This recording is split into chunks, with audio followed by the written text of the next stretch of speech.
आज हम लोग साइंस का सेट नंबर 4 लगाएंगे। इस सेट से ही रेलवे ग्रुप डी में यहीं से क्वेश्चन 100% फंसेंगे। इससे पहले हम लोग 3 सेट लगा चुके हैं, तो चलिए आज चौथा सेट हम लोग लगाते हैं। पहला सवाल, श्वेत प्रकाश का कांच के प्रिज्म में प्रवेश करते ही 7 घटकों में विभाजित होना क्या कहलाता है? ए प्रकाश का अपवर्तन, बी प्रकाश का वर्ण विक्षेपण, सी प्रकाश का प्रकीर्णन, डी प्रकाश का परावर्तन। तो इसका आंसर होगा बी प्रकाश का वर्ण विक्षेपण।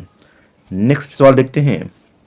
एक उत्तल लेंस वस्तु के आकार के दुगुने आकार का वास्तविक और उल्टा प्रतिबिंब निर्मित करता है। लेंस द्वारा उत्पन्न आवर्धन किसके बराबर है? ए 1/2, बी -2, सी 2, डी -1/2।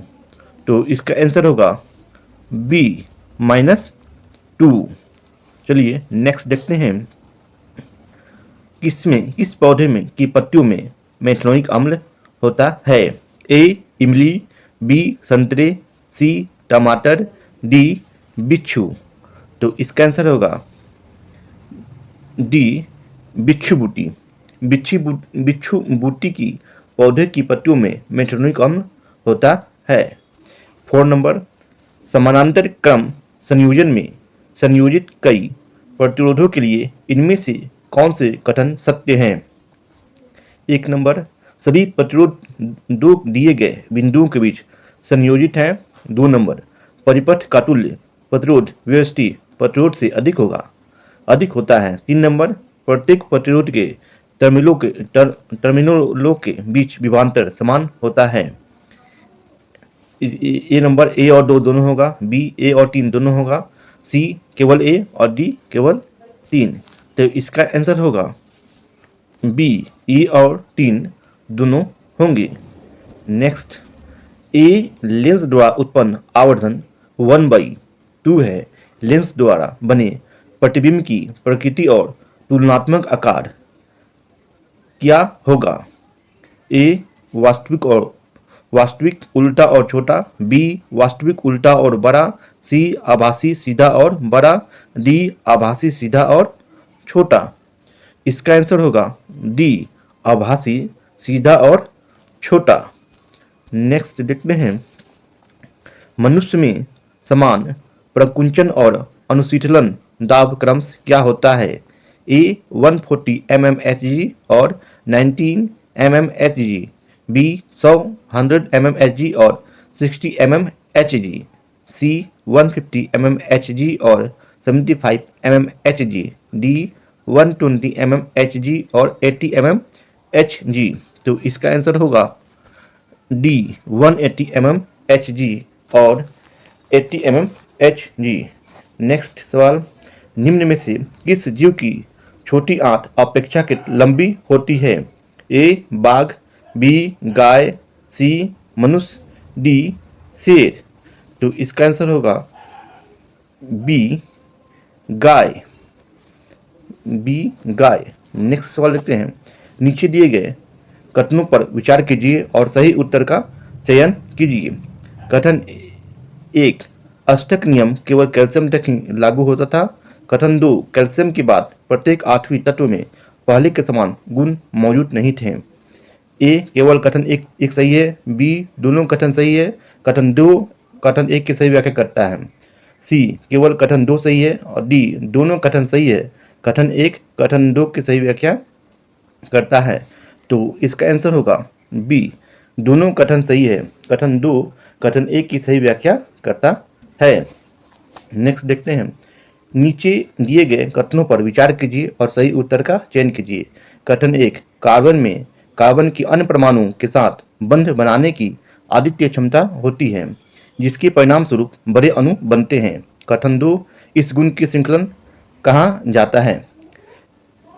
ए कथन 2 सत्य है और कथन 1 असत्य है, बी दोनों कथन असत्य है, सी कथन 1 सत्य है और कथन 2 असत्य है, डी दोनों कथन सत्य हैं। तो इसका आंसर होगा डी दोनों कथन जो है वह सत्य है। नेक्स्ट 10 नंबर, नारियल के छिलके में मौजूद कौन सा ऊतक उसे कठोर और दृढ़ बनाता है? ए पैरेन्काइमा, बी एस्केरेन्काइमा, सी रक्षी कोशिकाएं, डी कोलेनकाइमा।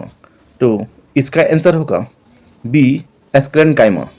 नेक्स्ट सवाल देखते हैं, निम्न में से कौन सा वायरस का उदाहरण है? ए HIV, बी एड्स, सी एंथ्रेक्स, डी फील पाँव। तो इसका आंसर होगा ए HIV। नेक्स्ट सवाल, एक सीधे धारावाहिक चालक के लिए इनमें से कौन से कथन सत्य हैं? एक चुंबकीय बल रेखीय केंद्र में चालक युक्त से केंद्रित होती है। दो, जैसे जैसे हम चालक से दूर जाते हैं चुंबकीय क्षेत्र की प्रबलता बढ़ती जाती है। तीन, चुंबकीय क्षेत्र की दिशा दाएं हाथ के अंगूठे के नियम का उपयोग करके निर्धारित की जा सकती है। ए एक और दो दोनों होगा, बी केवल एक, सी केवल दो, डी एक और तीन दोनों होगा। तो इसका आंसर होगा डी एक और तीन दोनों होगा। नेक्स्ट सवाल, गोलीय दर्पण के ध्रुव और फोकस के बीच की दूरी कितनी होती है? ए R/2, बी R, सी 2R, डी R/4। तो इसका आंसर होगा ए R/2। नेक्स्ट सवाल, क्रमश 40 वाट, 7 वाट और 100 वाट की रेटिंग वाले तीन बल्ब ए, बी और सी 220 वोल्ट वोल्टेज स्रोत के साथ समांतर क्रम में संयोजित हैं।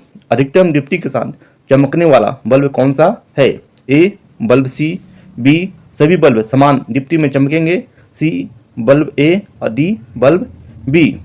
तो इसका आंसर होगा बल्ब सी। नेक्स्ट देखते हैं, निम्नलिखित में से कौन सा वायु प्रदूषण का एक प्राकृतिक स्रोत है? ए ज्वालामुखी विस्फोटक, बी ऊर्जा संयंत्र, सी लकड़ी का जलना, डी वाहनों से निकलने वाला धुआं। तो इसका आंसर होगा ए ज्वालामुखी विस्फोटक। नेक्स्ट सवाल देखते हैं, पहले चरण की आरंभ में ऑक्सी और अनऑक्सी श्वसन के दौरान उत्पन्न उभनिष्ठ उत्पाद निम्न में से कौन सा है? ए एथेनॉल, बी पाइरुवेट, सी लैक्टिकम, डी जल। तो इसका आंसर होगा बी पाइरुवेट। नेक्स्ट देखते हैं, निम्नलिखित में से कौन सा उपकरण विद्युत चुम्बकीय प्रेरण के सिद्धांत पर आधारित है? ए विद्युत मोटर, बी विद्युत पंखा, सी विद्युत बल्ब, डी विद्युत जनित्र। तो इसका आंसर होगा डी विद्युत जनित्र। नेक्स्ट देखते हैं, रासायनिक समीकरण में किसी पदार्थ के प्रतीक या सूत्र के बाद लिखा गया पद यह दर्शाता है कि उसमें क्या मौजूद है, कि वह किसमें मौजूद है? ए गैसीय अवस्था, बी ठोस अवस्था, सी द्रव अवस्था और डी जलीय विलयन के रूप में। इसका आंसर होगा डी जलीय विलयन के रूप में। रासायनिक समीकरण में किसी पदार्थ के प्रतीक या सूत्र के बाद लिखा गया पद यह दर्शाता है कि वह जलीय विलयन के रूप में मौजूद है।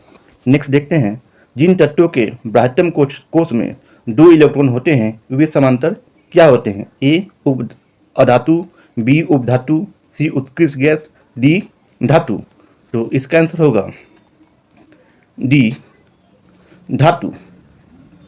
नेक्स्ट देखते हैं,